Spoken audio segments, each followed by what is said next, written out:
My name is Claudia, and for 11 years I believed I had married into a family that actually liked me.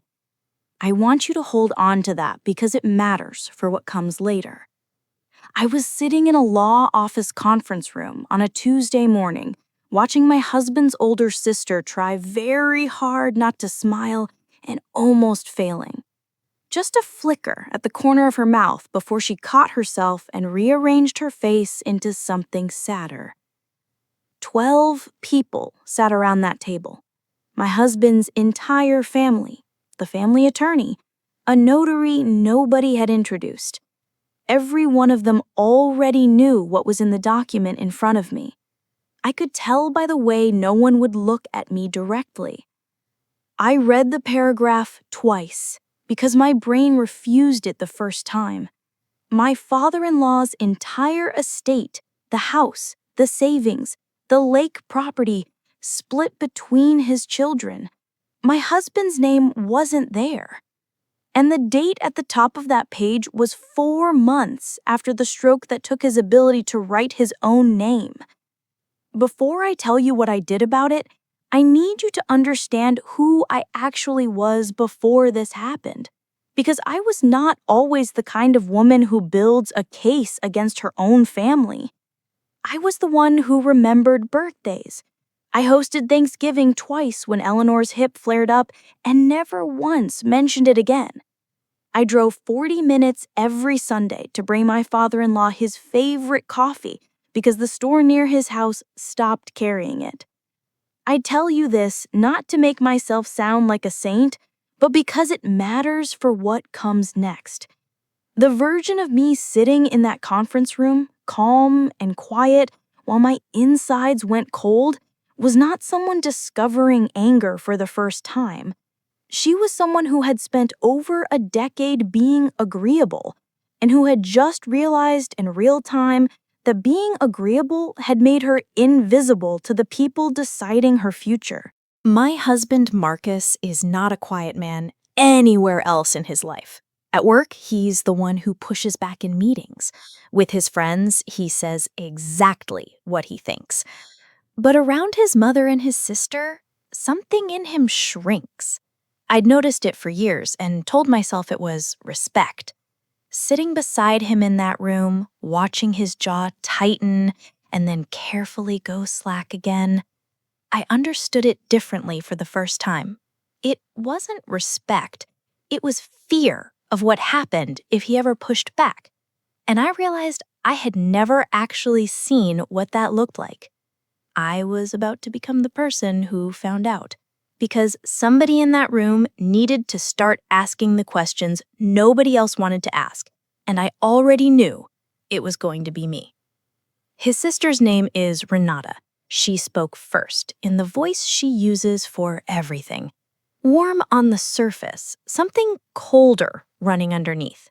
She said she knew this must come as a surprise, that their father had made decisions toward the end that the family had respected, even when they didn't fully understand them.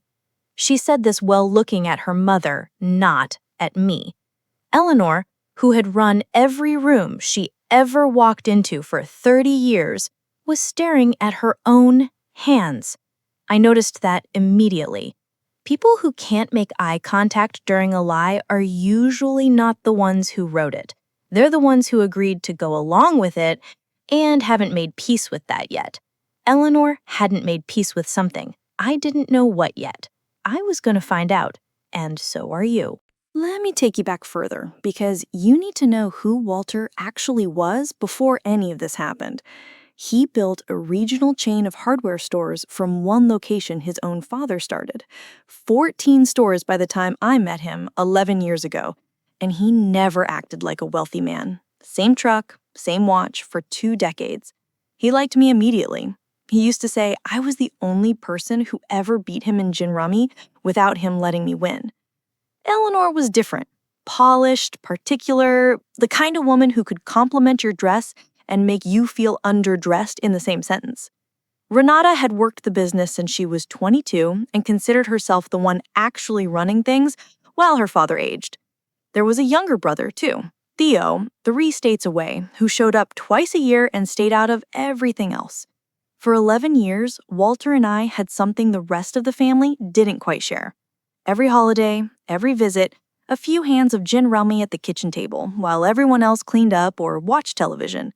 He talked to me about the business in a way I don't think he talked to his own kids. Maybe because I had no stake in any of it. He talked about retirement, vaguely, the way people in their 70s do, like they assume there's more time than there is. He had his stroke on a Tuesday in March. I remember the date exactly, because I was the one who found him. I was at his house that day for our standing card game while Marcus worked a late shift. I let myself in with the key Walter had given me years earlier, and I found him on the kitchen floor. Conscious but unable to speak clearly, the right side of his face already drooping. I called the ambulance. I rode with him. I called Marcus from the waiting room with my hands shaking so badly I could barely hold the phone steady. He survived, but the damage was permanent. His speech was affected for good, his right hand was largely unusable, and his thinking, the neurologist said, was variable. That's a word doctors use when they don't want to commit to a worse one. He could understand most conversations. He could respond, slowly, in short phrases. He could not write his own name in any way a court would trust. Here's the timeline I need you to hold on to, because everything that follows depends on it. Walter's stroke happened in March. The new will, the one cutting Marcus and me out entirely, splitting everything between Renata, Theo, and a trust Eleanor controlled, was dated July, 4 months after a stroke that left him unable to reliably sign his own name. I didn't know any of that yet, sitting in that conference room. All I had was a date at the top of a page that didn't make sense, and a sister-in-law who had quietly taken legal control of her father's affairs back in April. I hadn't connected those two facts yet. Give me a few more minutes and you will. The family attorney reading the will, a man named Garrity, who'd represented this family for almost 20 years, moved through the document with the flat, practiced calm of someone who's delivered hard news in that exact room many times before. He didn't pause at the date. Nothing made him pause. When he finished, I asked whether his office had drafted it. He said yes, based on several meetings with Walter that spring. I asked how those meetings had gone, given Walter's condition. For the first time, his face shifted, just slightly. He said Walter had communicated his wishes with assistance. I asked, whose assistance? Renata answered before he could. Mine, she said, obviously. I won't never forget how easily that word came out of her mouth. Marcus barely spoke on the drive home. I'd expected anger, something loud enough to match what I was feeling. Instead, I got a stunned, withdrawn quiet that scared me more than yelling would have. He kept saying it didn't make sense, that his father wouldn't do this. I understood the instinct. I loved Walter too. But there's a difference between my father wouldn't do this and my father didn't do this, and only one of those was actually being tested. I let him sit with his version of events for a few days. I needed the time too, time to start quietly pulling threads before anyone in that family realized I had started pulling at all. The first thread led to Garrity's office. I called under the excuse of needing a copy of the will for our records, which I was legally entitled to. The young woman who answered the phone mentioned almost in passing that it had been a busy spring for the Whitfield file. More meetings than usual, several at the house because of Walter's mobility. I asked, as casually as I could, how many meetings exactly. She said at least 4, maybe 5, all scheduled by Renata.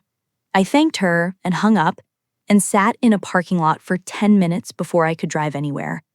5 meetings to produce a document that erased her own brother from his father's estate. Walter hadn't initiated a single one of them. The second thread was Theo, the younger brother, 3 states away. I called him myself before Marcus had pulled himself together enough to. Theo sounded uncomfortable from the very first sentence. He said he hadn't been involved in the details, that Renata had handled most of it since she had power of attorney and was closest to the situation. I asked him directly whether he believed their father had truly been capable of making these decisions on his own in July. There was a long silence. Then he said something I wrote down word for word the moment we hung up. I didn't ask too many questions because I didn't want to know the answer. That sentence told me exactly who Theo was in this story. Not an architect, a man who chose comfortable ignorance over an uncomfortable truth. The third thread cracked everything open. Every will needs a notary, someone neutral who confirms the signer knows what they're doing. This notary worked out of a strip mall office that also did tax prep and check cashing. Nowhere near Garrity's firm, nowhere near Walter's house. I drove there one Thursday with no plan at all, just walked in and asked if she remembered notarizing a will for a man named Walter that July. She did, vaguely, said it was unusual because the signing happened at a private home, which she occasionally did for elderly clients for an extra fee paid in cash. I asked who paid it. She checked her records. The payment had come from Renata's personal account, not the estate, not Walter's accounts. Renata had paid cash out of her own pocket for a stranger to come watch her father sign his own son out of the family. I laid everything out for Marcus on a Sunday morning, spread across our kitchen table like evidence, because that's exactly what it was. The timeline, the meeting log, Theo's admission, the notary's account of a private signing paid for in cash. I watched something shift in him as he went through it piece by piece, not just anger, recognition.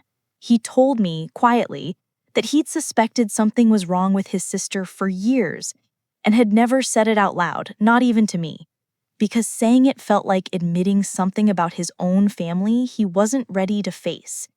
He asked what I thought we should do. I told him the truth. I didn't think this was something we'd win by being patient and waiting for his family to do the right thing on their own. I told him we needed our own lawyer. He agreed faster than I expected him to. We hired an estate attorney named Sandra who specialized in cases exactly like this one. Wills challenged because the person who signed them was being controlled by someone with power over their daily life. That described Renata's relationship to Walter with uncomfortable precision. Sandra explained the legal bar to us plainly, and it was higher than I expected. We had to prove the new will was a sharp, unnatural break from Walter's lifelong wishes, and that the break directly benefited the one person controlling his world. The original will, the one this new one replaced, had existed for 15 years and split everything evenly between his 3 children, with my husband's share passing to me if anything happened to him. 15 years of consistency, undone in 4 months by someone who controlled his medicine, his money, and, it turned out, even who he was allowed to see. That last part is something I didn't understand until Sandra's investigators started really digging. After the stroke, Renata had quietly become the gatekeeper of her father's house, under the excuse of managing his care. Visiting hours, she called them, for his own father. Theo's visits had to be scheduled in advance. Old friends from his hardware store days were told he was too tired so consistently they simply stopped trying. And Marcus and I, who used to drop by twice a week without ever calling first, found ourselves more and more often turned away. He's resting. He has an appointment. He's not up for visitors today. I told myself at the time this was reasonable caution after a major health event. It wasn't caution. It was construction. Renata had been quietly building a version of her father's world that contained almost no one who might ask him an inconvenient question. And she did it slowly enough that none of us noticed the walls going up until we were already standing outside them. By the time the investigation was 6 weeks deep, the picture had become impossible to deny, even by the generous standard Marcus had spent his whole life applying to his own family.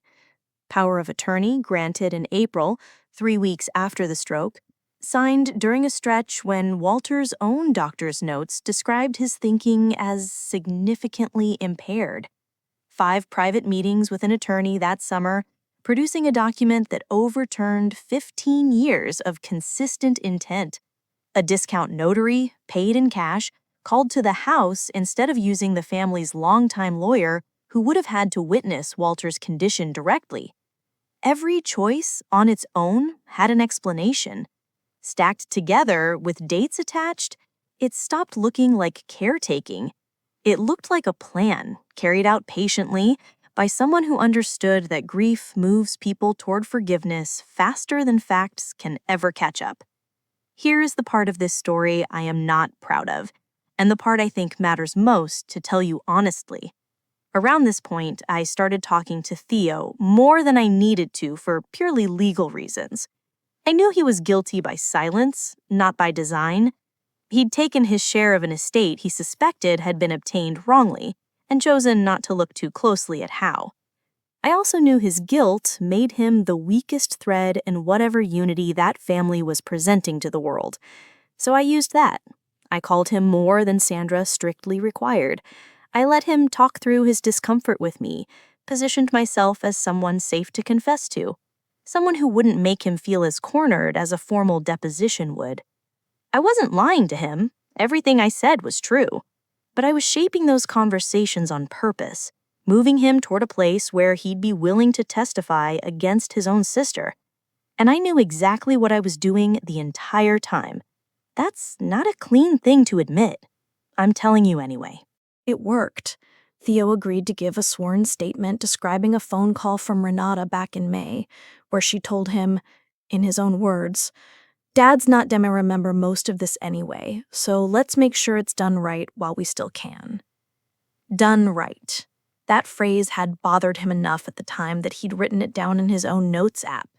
Dated, before any of this came apart, which meant it couldn't be dismissed as something he was reconstructing now under pressure. When Sandra read that note into the file, I felt something I want to describe honestly instead of dressing it up as pure victory. I felt sick. Not because it wasn't true, it was true, and it mattered more than anything else we had. I felt sick because I had spent 6 weeks carefully steering a grieving, guilty man toward a moment that was going to permanently break his relationship with his sister. And I had done it with full awareness the entire time. I said some of this out loud to Sandra in a moment of doubt I hadn't planned on having. I asked her if what I'd done with Theo made me any better than what Renata had done to Walter, shaping someone's understanding of a situation to get the outcome I wanted. She didn't brush the question off, which I appreciated. She said there was a real difference, but it wasn't the one I wanted it to be.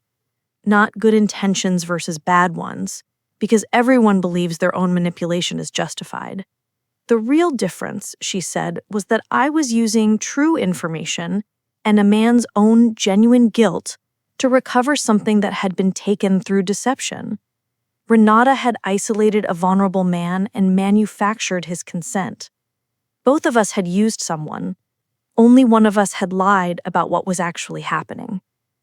I sat with that for a long time.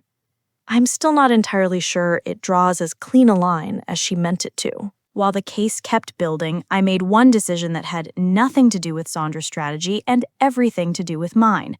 Years earlier, Walter had quietly named me as a backup contact for his medical decisions in case Eleanor was ever unavailable.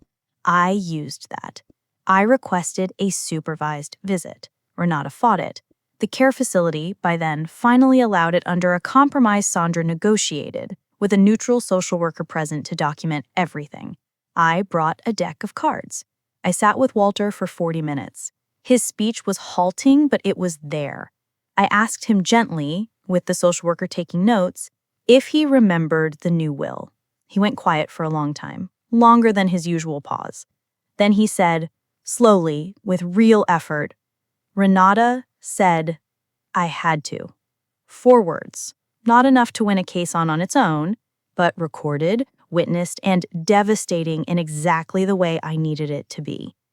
Eleanor reached out to me directly after that visit, which surprised me because through all of this, she'd stayed almost completely silent, letting Renata be the public face of the family's position. She asked to meet alone, no lawyers, just the two of us at a coffee shop neither of us usually went to. She looked smaller than I remembered, and older. When she started talking, I finally understood why she'd been studying her own hands that first day. She told me that she'd known almost from the beginning that something was wrong with how quickly the new will had come together. She'd raised it with Renata once, gently, and her own daughter had told her it would be easier for everyone if she didn't ask too many questions. Eleanor had let herself be managed by her own child, the same way Walter had.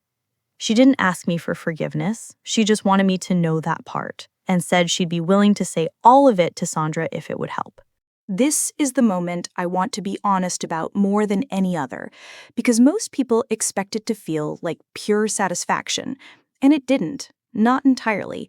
I had Eleanor's cooperation. I had Theo's sworn statement. I had Walter's own halting words on record. I had a documented timeline that made the manipulation almost impossible to credibly deny. I didn't want that. I wanted Renata to hear it all together, in a room in front of the same family who had watched her smile in that first conference room when she thought she'd already won. I told Sandra I wanted everyone present for the settlement conference, Garrity included, every relative who had sat through that first reading included. Sandra asked if I was sure because it would be harder on everyone, including Marcus, including Walter's already fragile sense of what had happened to him. I said yes. I knew exactly what I was choosing. The settlement conference happened 8 months after that first reading, in the same configuration of people sitting roughly where they'd sat the first time, except the air in the room felt completely different before anyone said a word. Sandra walked through the evidence in order: the power of attorney timeline, the restricted visits, the cash-paid notary, Theo's statement, Eleanor's corroboration, and finally, Walter's recording, played once, in full, with the social worker's certification attached. Renata's face moved through several versions of itself while it played. Defiance first, then something closer to calculation, like she was still hunting for an angle. By the time it ended, she wasn't performing anything anymore. She just looked like someone who had finally run out of room to move, in front of the one audience she had never expected to need to convince. Garrity, to his credit, didn't try to protect himself in any of it. He confirmed on the record that the way the second will had been signed, off-site, an unfamiliar notary, no capacity check from his own firm, was irregular by his office's normal standards, and that he should have flagged it harder at the time. He said it plainly, without overdoing the apology, which somehow made it land harder. The mediator was blunt about where this would go if it moved to a full trial instead of settling. Cases like this rarely survive litigation once a jury hears a recording like Walter's. Renata's own attorney sat beside her, doing math he clearly didn't like the answer to. The numbers had simply stopped working in her favor, and everyone in that room, including her, understood it at the exact same moment. The settlement that followed wasn't a clean reversal because nothing involving an elderly man with this much cognitive damage and a family this fractured ever resolves cleanly. The second will was invalidated by agreement instead of full trial, reverting the estate to the original 15-year-old document with the three-way split between Marcus, Renata, and Theo, with Marcus's share passing to me as it always had been written. Renata kept her share. I want to be clear about that because it surprises people every single time I tell this story. She wasn't disinherited entirely. She didn't go to prison. Cases like this are civil, not criminal, unless prosecutors choose elder abuse charges separately, which the family, including us, chose not to pursue. She kept her share of the business and the estate. What she lost was something else entirely, something a settlement document could never contain. What she lost was the room. I don't know a cleaner way to say it. The family that used to defer to her, that treated her management of her father's affairs as simply how things were done, now knew exactly what that management had actually been. Theo stopped speaking to her almost entirely, not out of moral pride, but out of his own unresolved guilt about how long he'd looked away. Eleanor moved into a small condo near the care facility and started visiting Walter daily, on her own, without going through her daughter, for the first time in years. The hardware store board, where Renata still technically sat because of her ownership share, voted her out of day-to-day control 18 months later, citing reasons everyone in that industry understood without needing it spelled out. She still had money, she still had her share. What she didn't have anymore was the thing she'd actually wanted underneath all of it, which I came to believe was never really the money. It was control, being the one who decided how things went. That was gone, permanently, and no settlement could ever buy it back for her. Walter died 14 months after the settlement, in the care facility, with Marcus, Eleanor, and me in the room. Renata wasn't there, not because she was kept out, but because she chose not to come, and I've thought about that choice often since. I think some part of her couldn't sit in a room and watch her father die, knowing that the last thing he'd ever communicated about his own estate, on the record, witnessed and recorded, was that his daughter had told him he had to sign it. I held his hand near the end. He couldn't speak much by then, but he squeezed my fingers twice in a pattern I recognized instantly from years of gin rummy, the signal he used when he had a good hand and wanted me to know before he laid down his cards. I don't know exactly what he meant by it at the very end, but I've decided to believe it meant something. Some things with the dead, you're allowed to decide the meaning of for yourself. Marcus and I talked a long time after everything had settled about what it actually cost us to win. Not money. Financially, we were fine, better than fine. What it cost was simpler and harder to put a number on. Marcus doesn't really have a sister anymore, not in any functioning sense. They trade holiday texts that read like obligations rather than affection. He told me once that some nights he misses the version of Renata he grew up believing in more than he's angry at the version he eventually discovered was real, and that those two feelings don't cancel each other out, they just sit beside each other indefinitely, taking turns.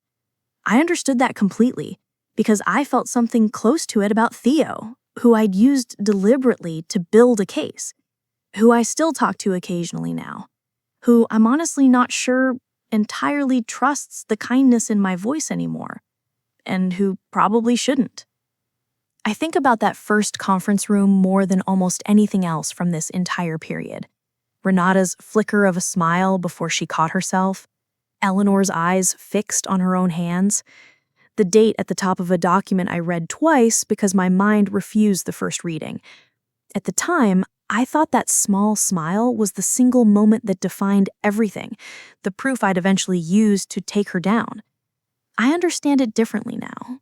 It wasn't proof of anything a court would recognize. It was just a person who believed for one full second that she had successfully gotten away with something, allowing herself 30 seconds of feeling that before composing her face back into grief.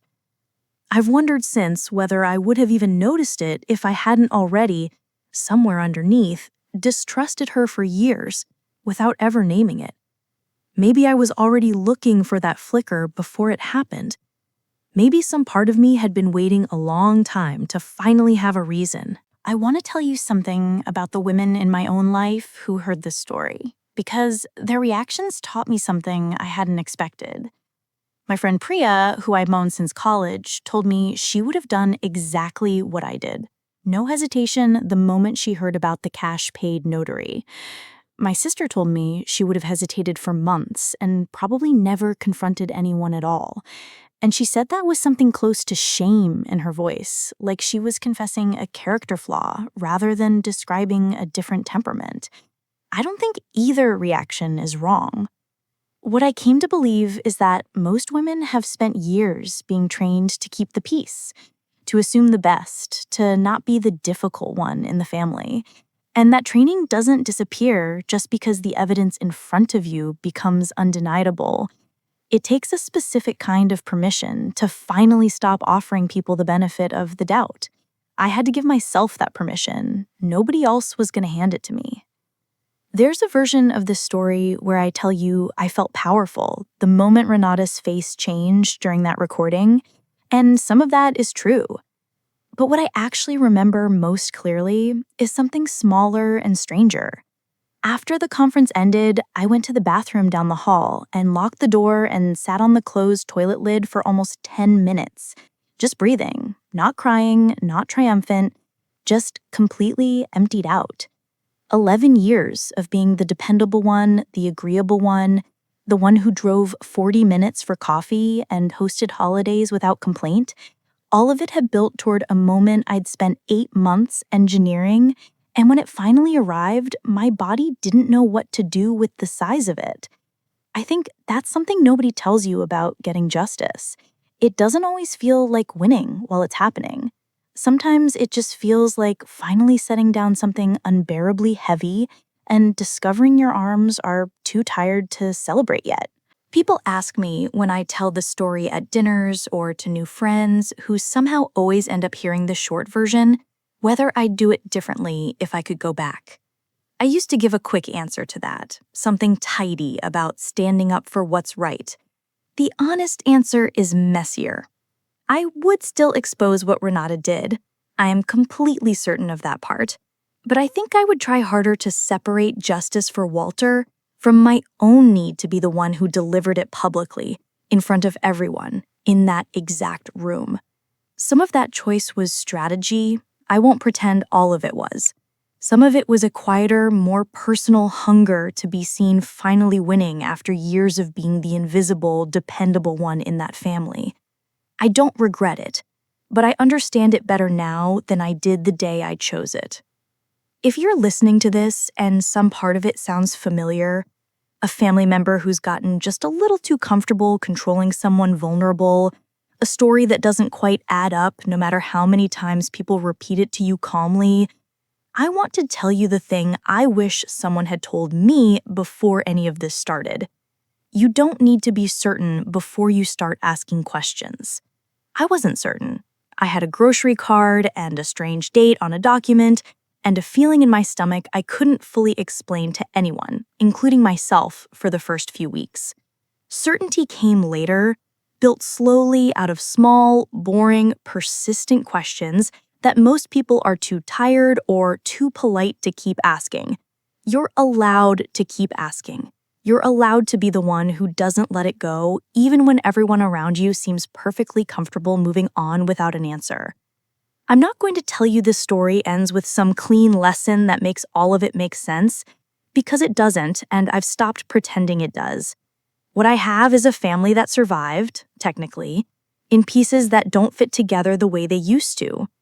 I have an old man's two-finger squeeze on my hand at the very end, which I've decided meant he knew the truth finally got told, even if I'll never be completely certain. And I have one image that never leaves me, the one I come back to whenever someone asks if I'd do it again. Her face in that second conference room, hearing her own father's recorded voice say 4 words into a silence that had nowhere left to go. I would do it again. I just understand sooner this time what it actually costs to be the one who's right.